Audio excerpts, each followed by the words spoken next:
Alright guys, I have another knife review for you. Today I'm going to be talking about a new Kabar knife, and this is the Kabar TDI LDK. LDK stands for Last Ditch Knife, TDI stands for Tactical Defense Institute, very similar to the other TDI series, being that it's kind of an angled blade.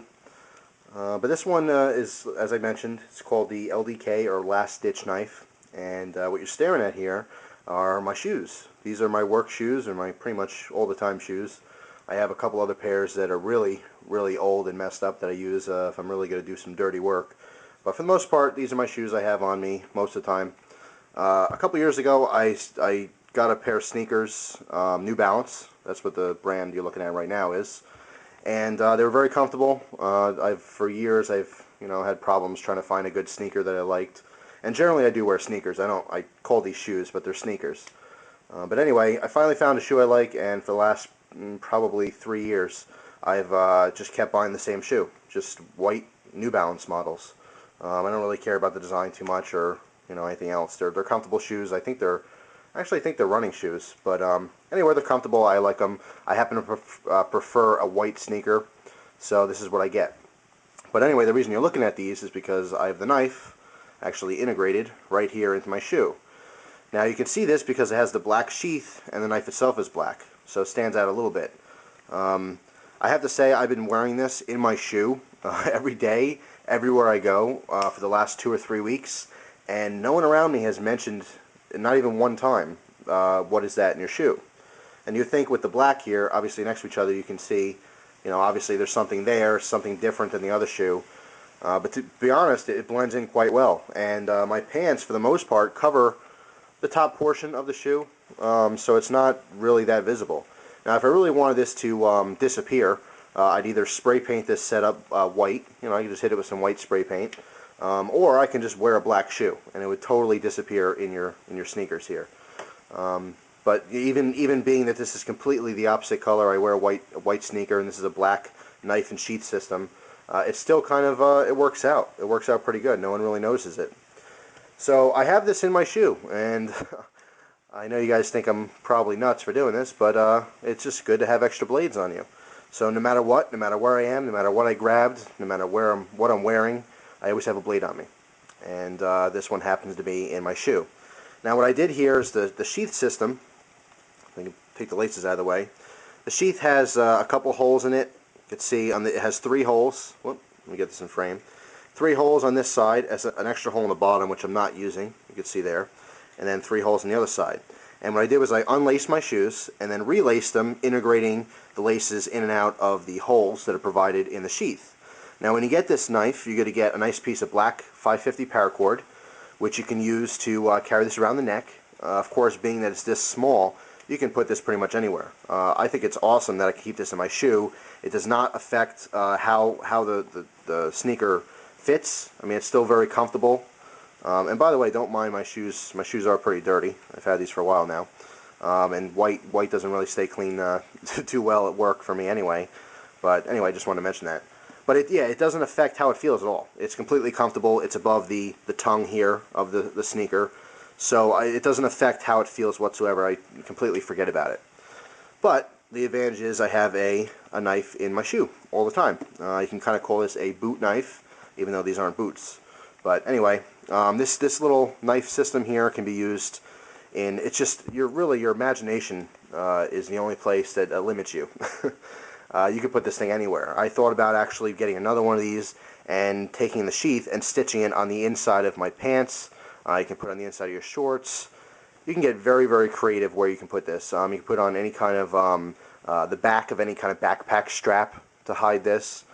And, like I said, because it's so small and lightweight, you can really hide it pretty much anywhere. But anyway, let me take the knife out for you. The only disadvantage of having it in a shoe like this is that even though it's easy to get out, it's very hard to get back in fast. I mean, this is not something I'm using for EDC tasks. I don't have to worry about getting it back in. If I show you here, let me put this knife back in the sheath for you. It doesn't take forever. It's just kind of a pain, especially when you have the laces in the way. But there it is. It's snapped back in. Only took a second or two. But the biggest issue you have really is getting out the knife, because this is, again, the last-ditch defense knife. This is the defensive blade. Even though it's small, this is specifically made for defense use, not for utility tasks. So your biggest issue here is wherever I put this knife, can I get it out fast? And if I'm down on the ground by my shoe, anywhere, or by my sneaker rather, I can grab this knife, I can get it out. Okay, that's your issue. So anyway, let me get my big old clunker shoes out of the way here, and let me bring my camera down, because this is a small little knife, and so this way we can talk about it. Alright, so here it is. Now the sheath system is obviously in the sneaker. I can't really unravel it right now, but it's basically just a rectangle. It's a molded sheath, so it fits in like any kind of Kydex or anything like that. Snaps in nice. It's not loose, so you don't have to worry about it falling out. And that's pretty much it. That's what the sheath is. But anyway, the biggest bonus on this knife is it has such an acute tip. I mean, this is just really, really good at penetrating. And if I just get a piece of paper here, I'll show you that.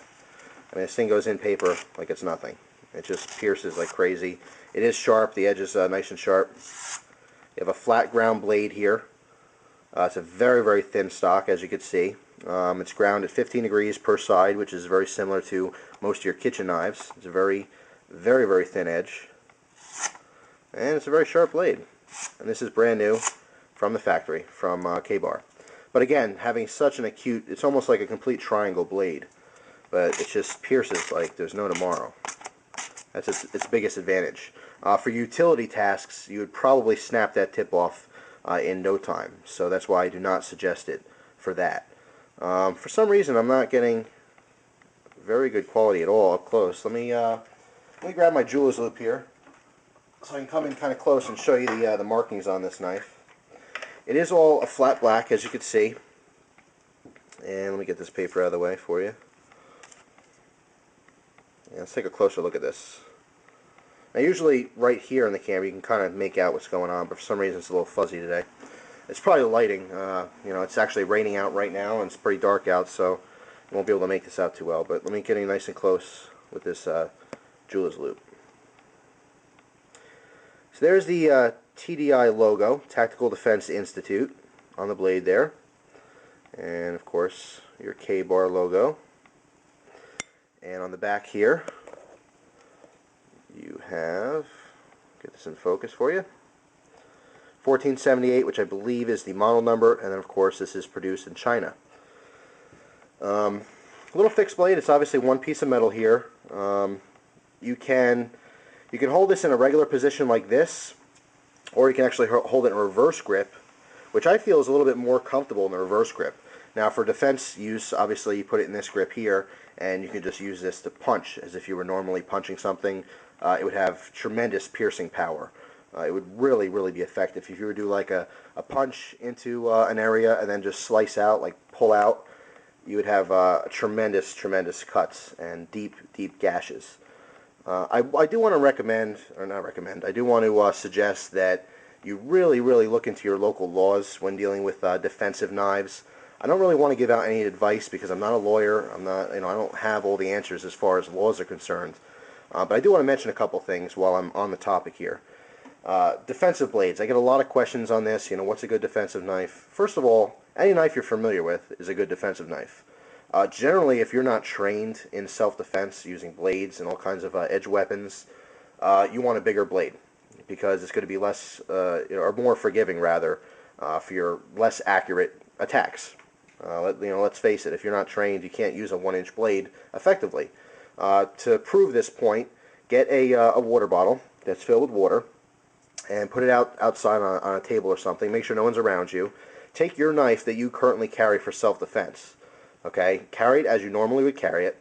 Okay, and then at any given moment, and again, make sure the air is clear, there's no one around you, no pets or anything. And then take your blade out as fast as you can and slice the bottle.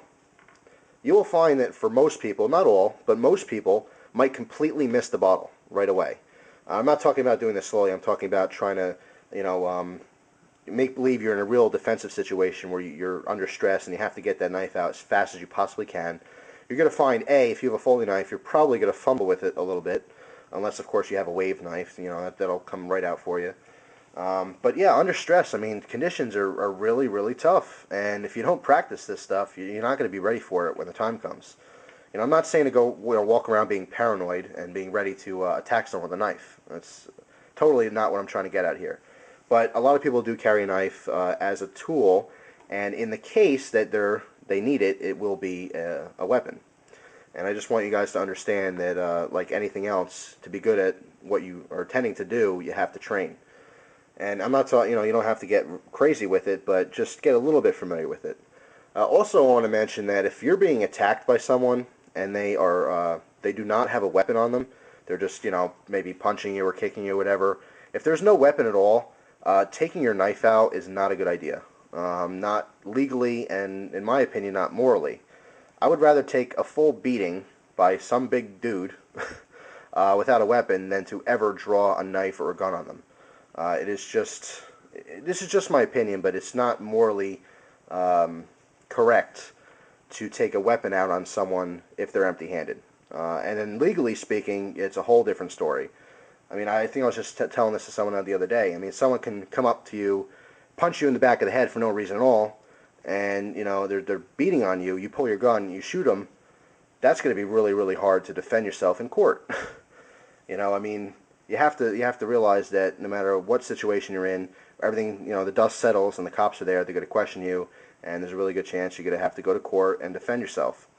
But anyway, I'm trying not to get too off topic here, but I'm just saying, in general, you want to really think about this in advance before you start carrying a knife for defense. I understand there's a lot of rough areas in our country and around the world, and there's people being picked on and pickpocketed and held up for no reason at all.